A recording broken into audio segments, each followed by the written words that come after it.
ભાવનગર જિલ્લાના તળાજા તાલુકાના કામરોળ ગામે આજે મારામારીની ઘટના બની હતી, જેમાં એક મહિલા સહિત કુલ 3 વ્યક્તિઓને ઈજાઓ પહોંચી હતી. ઈજાગ્રસ્તોને તાત્કાલિક સારવાર માટે તળાજાની સરકારી હોસ્પિટલમાં ખસેડવામાં આવ્યા હતા. ઈજાગ્રસ્તોના જણાવ્યા મુજબ આ ઘટના પાછળનું કારણ ખેતરમાં મજૂરી કામ માટે ન જવું હતું.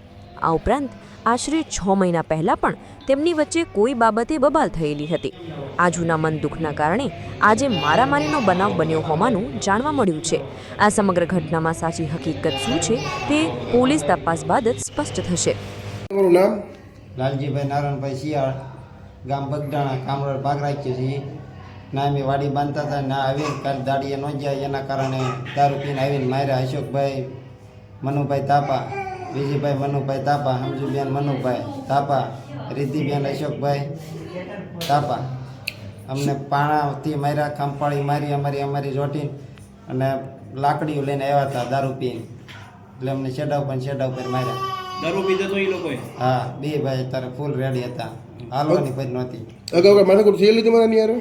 હા, 6 મહિના પહેલાં ચેતી, એટલે અમને ગારી દીધી છે ને. અમે શેડે આવે ને તો અમને ગારું દે, પી ગયેલા હોય ને એટલે. એ જ્ઞાનાથ છે ક્યાં ગામના છે? ડાઠાના છે પણ અહીંયા ભાગ રાખે. બનાવ ક્યાં બન્યો હતો? કામરોલ ગામ, જૂની કામરોલ વાડીએ. પોલીસ કેસ કરવાનો છે તમારે? હા, પોલીસ કેસ કરવાનો છે. ધમકી આપે.